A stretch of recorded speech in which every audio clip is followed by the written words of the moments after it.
সাজাই শূন্যে ওড়া ছন্দে মেতে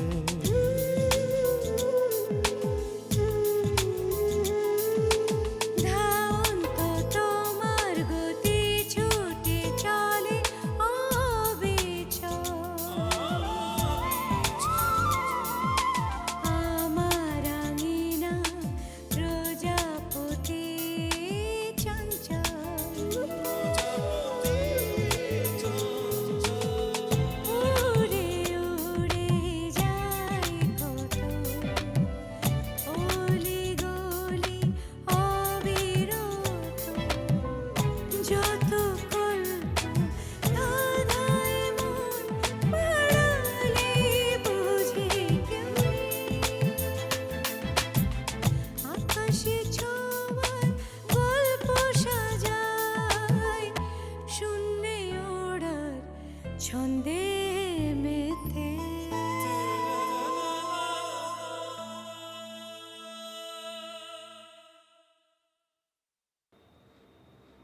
রুস্তম ভাই, তুমি শুধু আমার জন্যই দোয়া করলে, আর সবার জন্য দোয়া করবে না? কার জন্য দোয়া করব? আর তো কেউ নাই, আর তো কেউ নাই।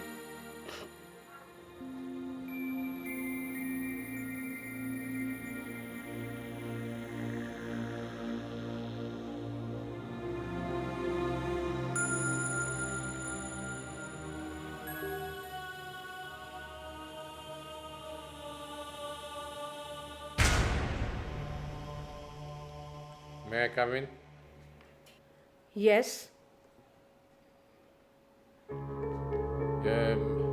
আমার মেয়ের ভর্তির ব্যাপারে ও বসুন।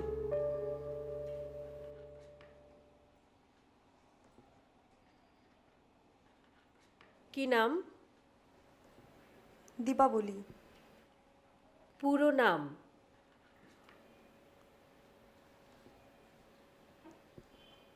দীপাবলি বন্দ্যোপাধ্যায়। আপনার নাম? অমরনাথ মুখোপাধ্যায়। মুখোপাধ্যায়? আগে শোনো, তোমার রুম নাম্বার হচ্ছে 207। তুমি রুমে গিয়ে সেট হয়ে নাও। আমাদের হোস্টেলের নিয়মকানুনগুলো তোমার জানা আছে তো? ঠিক সময় মতো হোস্টেলে আসবে, বের হবে। অভিভাবক পুরুষ ছাড়া অন্য কোনো পুরুষ মানুষকে আমরা হোস্টেলের ভেতর ঢুকতে দেব না।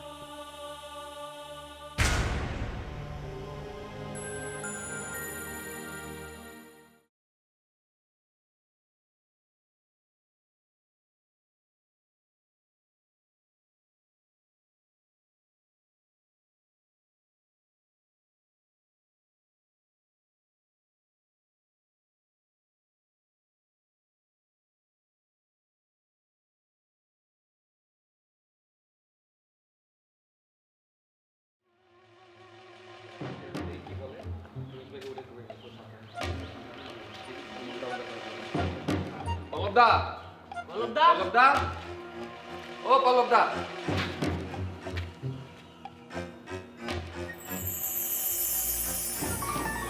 জিএস কোথায়? ফিরোজ? দাদা ফিরোজ ভাইকে তো ঘুম থেকে উঠাতে পারলাম না। কারণ রাত মদ গিলেছে না, সুরের বাচ্চা। সমস্যা নেই দাদা, আপনি শুরু করে দিন। এই বেটা, জিএস ছাড়া কিভাবে শুরু করবো?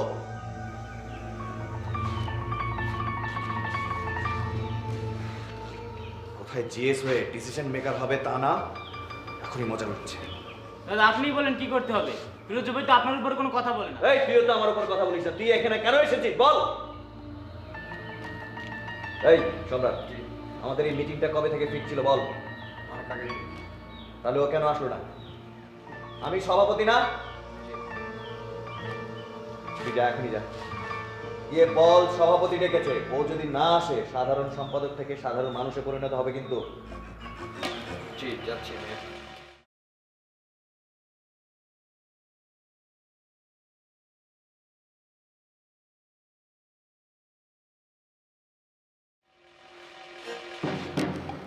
আমাদের কলেজের সিট কোথায় পড়েছে? আল্লাহ ধনাই ব্যাপারী মেমোরিয়াল কলেজে। আর আমাদের কলেজের কাদের সিট পড়েছে? লর্ডস ক্যাপেস্টাইন কলেজে। কেন মহিলা কলেজের না সিট পড়ে? না, এবার একটু উল্টোপাল্টা হয়েছে। আমাদের তো প্রচুর কাজ। তোরা সবাই রেডি হও, অনেক কাজ করতে হবে। আঙ্কেল, আর সবচেয়ে বিষয়টা হচ্ছে আমাদের কলেজে আমাদের সাংগঠনিক অবস্থা এই জেলার অন্যান্য কলেজের সব রাজনৈতিক দলের থেকে অনেক ভালো।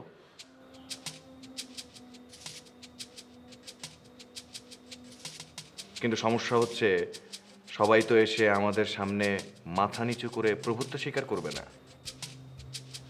তাহলে আমাদের কি করতে হবে? কি করতে হবে দাদা? জোর করতে হবে, যাতে করে সবাই এসে আমাদের সামনে মাথা নত করে প্রভুত্ব স্বীকার করে। আঙ্কেল। দাদা।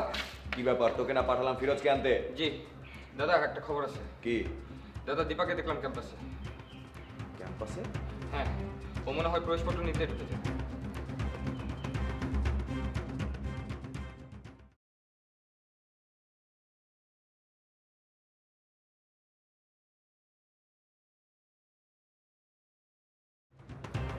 যা, যা তো না। দাদা, মিটিং হবে না?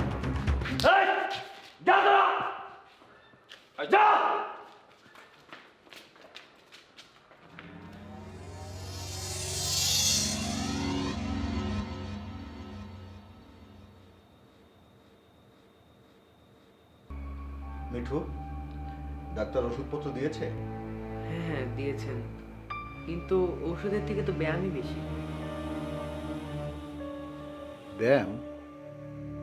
ওই যে হাসপাতালে একজন আছেন না, কি যেন ফিজিওলজিস্ট না কি যেন, উনি তো আমাকে আর মাকে সব ব্যায়াম শিখিয়ে দিয়েছেন। ফিজিওলজিস্ট না, ফিজিওথেরাপিস্ট। ও হ্যাঁ হ্যাঁ, ওই ব্যায়ামগুলো আমি আর মা প্রতিদিন বাবাকে করিয়ে দিই। আচ্ছা, ভালো কথা। বাসার সবাই ভালো আছে তো? আছে আর কি। ম্যানেজার কাকু, আমাদের কি হবে? বাবা তো অসুস্থ। মিঠু, অযথা এসব নিয়ে একদম চিন্তা করো না। 2-3 মাস হলো উনি তো 6 মাসের বেতন এমনিই অফিস থেকে পাবেন। তারপর এটাকে টেনে টুনে আরো মাস 3 বাড়ানো যাবে। সুতরাং এটা নিয়ে কোনো দুশ্চিন্তার কিছু নেই। আর এর মধ্যে যদি অমরবাবু ভালো হয়ে ওঠেন তাহলে তো হলোই। আর যদি না হয়? হ্যাঁ, হয়ে যাবে। তোমরা কোনো দুশ্চিন্তা করো না।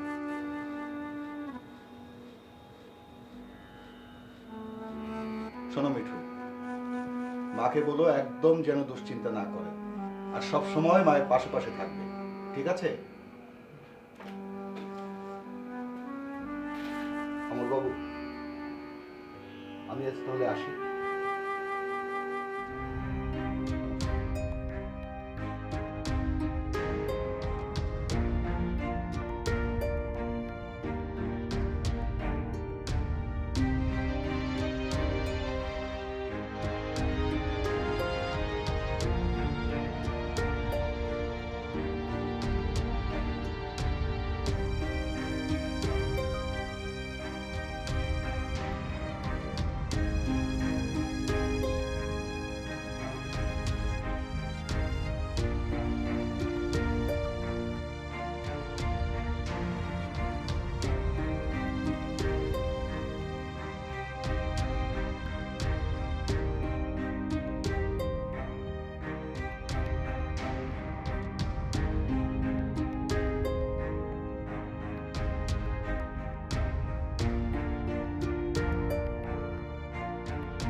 পুজো শেষ? কি আর করবো, পড়াশোনা তো বেশি করিনি, এবার ভগবান ছাড়া রক্ষা নেই। তা তুইও শুরু কর।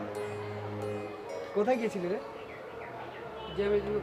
কিনে ফেলেছিস? দেখি দেখি, চল না আমাকে একটা কিনে দে।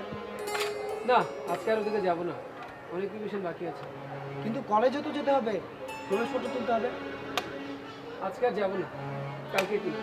না না, কালকে তোলা যাবে না, কালকে লাস্ট ডেট, অনেক ভিড় হবে কালকে। হোক ভিড় হোক, কালকে তুলবো। নিশিত, হ্যাঁ নিশিত, নিশিত দাঁড়া বলছি।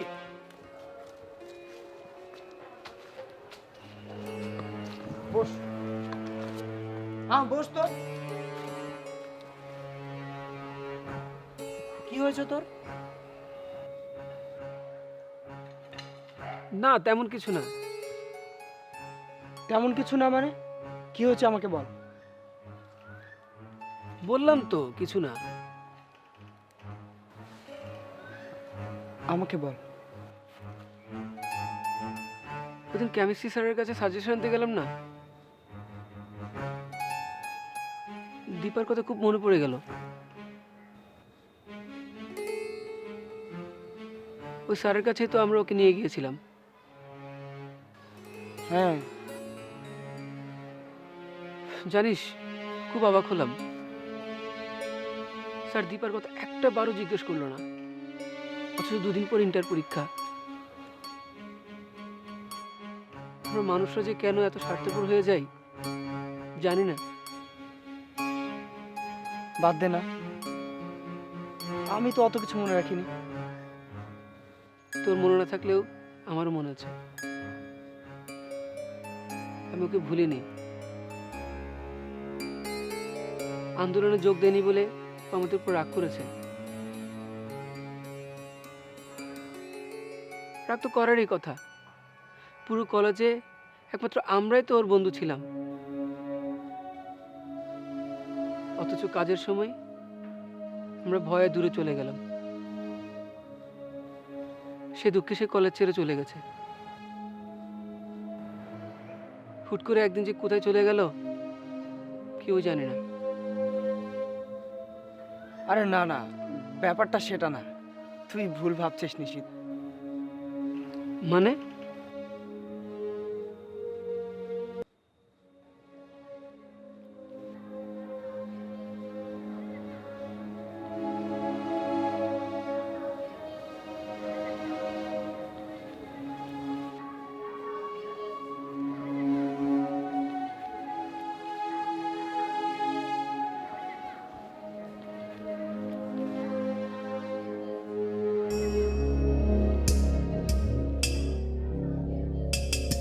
দীপা,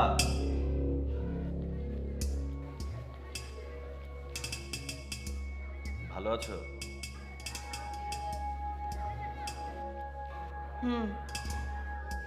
প্রবেশপত্র নিতে এলে? হ্যাঁ। ঝামেলা হয়নি? কেমন ঝামেলা? না মানে প্রবেশপত্র নিতে এলে ঝামেলা হয় না? কোনো ঝামেলা বা জঞ্জাট সৃষ্টি হলে সেটা মোকাবেলা আমি করতে জানি, আমার কারোর প্রয়োজন নেই।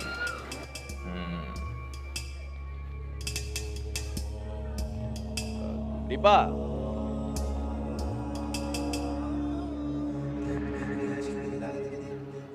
তোকে বলা হয়নি, আমি সেদিন হোস্টেলে গিয়েছিলাম দীপার খোঁজ নিতে। সেখানে আমার মেনকাদির সাথে দেখা হয়েছে। ওনার কথা শুনে মনে হলো দীপার বাবা ছিলেন অসুস্থ, আর সেই খবরটা পেয়েই দীপা কাউকে কিছু না বলে বাড়িতে চলে গিয়েছে। তাই? শুধু তাই না, আমি হোস্টেল সুপারের কাছে গিয়েছিলাম দীপার বাড়ির ঠিকানার জন্য। তিনি আমাকে ঠিকানাটা দেননি, বলেছেন নেই। ঠিকানাটা হলে অন্তত একটা চিঠি লিখে দীপার খোঁজটা নেওয়া যেত। এখন বলে আর কি লাভ? দুদিন পরে তো পরীক্ষা। একটা ভালো ছাত্রী এভাবে পরীক্ষা দিতে পারলো না। চল। তুই না প্রবেশপত্র আনতে যাবি? যাচ্ছিলাম, এখন আর যাব না, আমারও মনটা খারাপ হয়ে গেল। চল।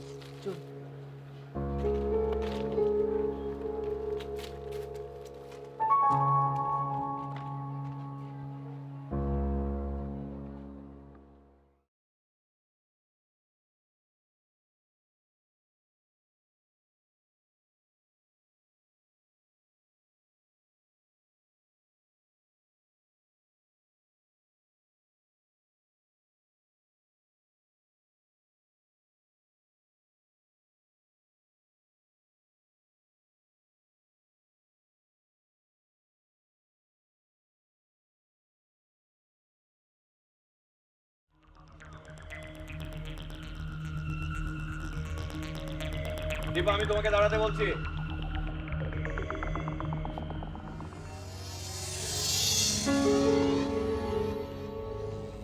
আচ্ছা, তুমি আমাকে অ্যাভয়েড করো কেন? আমি কি তোমার কোনো ক্ষতি করেছি বা কারো কোনো ক্ষতি করেছি?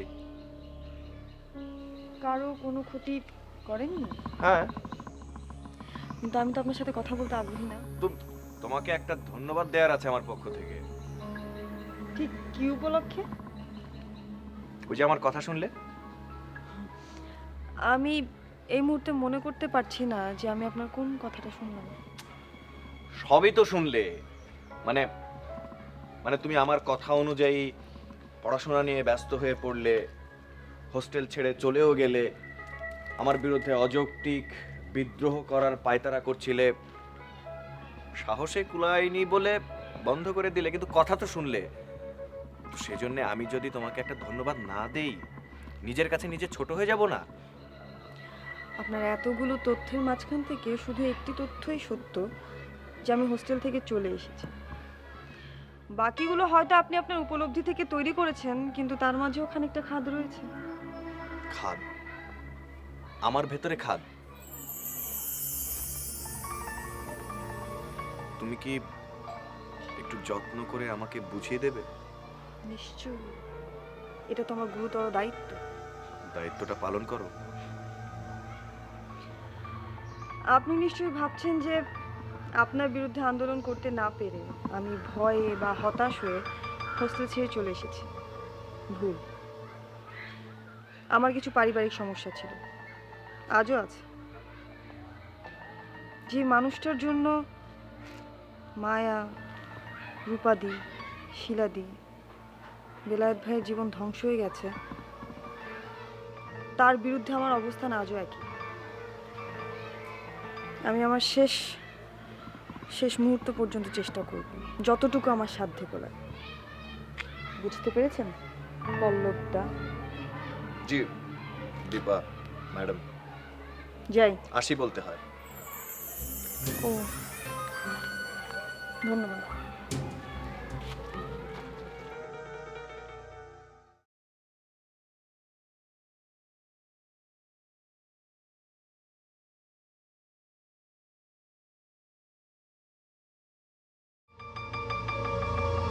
You are most welcome, Deepavali Bandyopadhyay. Mukhopadhyay.